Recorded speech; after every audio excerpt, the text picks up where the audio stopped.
Now the next one says read the situations given below, write appropriate expressions for each of them and find their values. अब हमें क्या करना है, appropriate expressions इसके लिखने और values find out करनी है.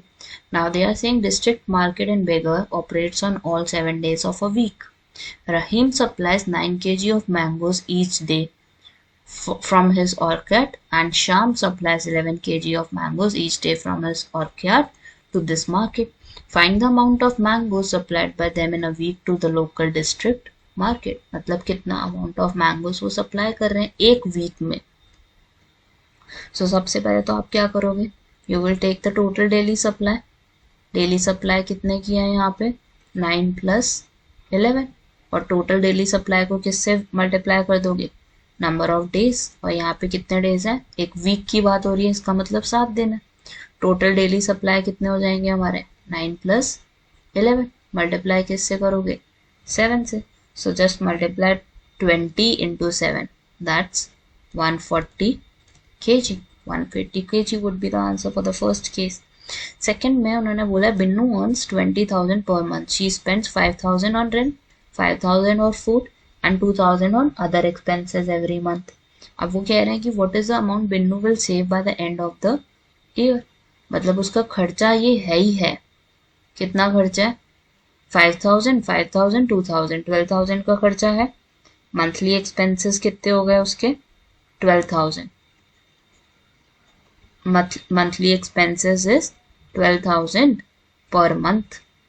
तो मतलब एक मंथ में वो कितनी सेविंग कर रहा है, सेविंग कैसे निकालोगे, 20,000 अर्न कर रहा है उसमें से 12,000 निकाल ही दो तो कितने हो गए 8,000. 8,000 रुपये वो क्या कर रहा है, सेव कर रहा है, मंथली सेविंग है उसकी. तो हमें तो ईयरली निकालनी है ना उसकी सेविंग. ईयरली निकालनी है तो कैसे निकलेगी, 8,000 मस्ट बी मल्टीप्लाइड विद 12 क्योंकि एक महीने की सेविंग 8,000 है तो 12 महीने की कितनी हुई 8,000 इंटू 12 दैट वुड बी 96,000. कितने सेव कर लेगा वो 96,000 we can say. C part में they are saying during the day time a snail climbs 3 centimeter up a post and during the night while asleep accidentally slips down by 2 centimeter. जब सुबह के time पे है तो 3 centimetre ऊपर जा रहा है, जब सो रहा है तब बाय चांस वो 2 सेंटीमीटर स्लिप हो जाता है. तो post is 10 centimetre high. Post कितना है 10 centimetre high. A delicious treat is on its top. In how many days will the snail get the treat. अब देखो सबसे पहले इसमें हम क्या करेंगे, we will try to find कि एंड ऑफ डे 1 पे वो कहाँ पे पहुंचेगा.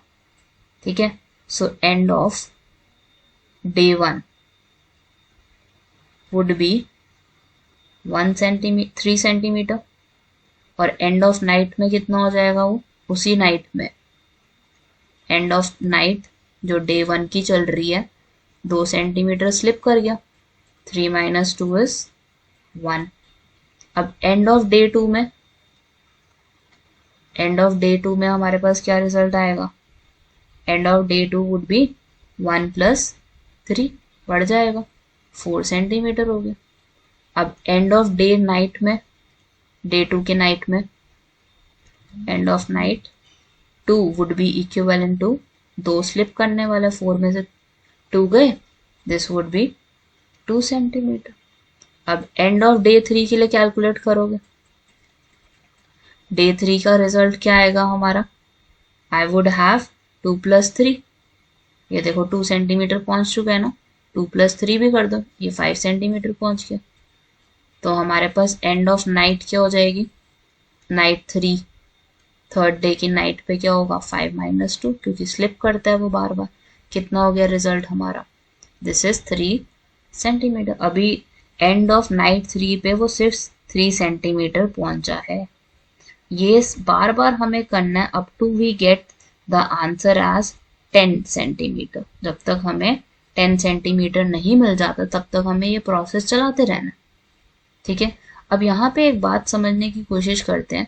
मैंने देखा एंड ऑफ नाइट 1 पे कितना पहुंचा था वो 1 पे, एंड ऑफ नाइट 2 पे 2 सेंटीमीटर, एंड ऑफ नाइट 3 पे 3 सेंटीमीटर, 3 सेंटीमीटर तक पहुंच चुका है वो. अब हमें चेक करना है नेक्स्ट वाले डे के लिए. That would be and of day 4. Day 4 का क्या हो जाएगा 3 + 3 दैट 6 सेंटीमीटर. फिर से 2 सेंटीमीटर कम होंगे नाइट के टाइम में, लेकिन कौन से में, इट्स ऑन डे 4. हमारा कौन सा डे चल रहा है यहाँ पे, दैट्स 4. 4 में हमारे पास वैल्यू क्या हो जाएगी, फिर माइनस क्या करना है हमें 2. तो हमारा कितना हो जाएगा एंड ऑफ डे 4 पे नाइट के टाइम पे, दैट्स 4 सेंटीमीटर. अब 5 के लिए करोगे सेम चीज. 5 के लिए जब करोगे तो आपने ऐड करना है फिर से 3 को. So I should add 5 and 3, you would have 8 centimetre. This is at 5, डे 5. 5 + 3 8 सेंटीमीटर हो गया. अब लास्ट क्या होगा हमारा, एंड ऑफ नाइट डे 5. कितना रिजल्ट आ गया, 8 - 2 दैट्स 6 सेंटीमीटर. अब मेरे को दिख रहा है यहाँ पे कि हम डे 5 पे कितना पहुंच चुके हैं, we have reach to 8th. 1 minute, 4 + 3 था, सॉरी यहाँ पे 4 + 3, पहले वाले में एक मिस्टेक हो गई है मेरे से. ये होना चाहिए मेरा 7 सेंटीमीटर, और 7 सेंटीमीटर से जब 2 हटेंगे तो ये मेरा हो जाएगा 5 सेंटीमीटर. ठीक है, डे 5 का हो गया. अब एंड ऑफ डे 6 निकालोगे. अब क्या करना है हमें, we need to find end of day 6. End of day 6 में हमारे पास क्या वैल्यूज आएंगी वो देखते हैं आप. So this would be adding 3 to it and then subtracting 2 from it. अब हमारे पास रिजल्ट क्या आया था, लास्ट 5 आया था. डे 6 पे आ गए हम, 5 + 3 8 सेंटीमीटर हो गया. एंड ऑफ नाइट कितनी हो जाएगी हमारे यहाँ पे, 8 - 2 दैट 6 सेंटीमीटर. अब मेरे को डे 7 का निकालना है. डे 7 में क्या होगा, +3.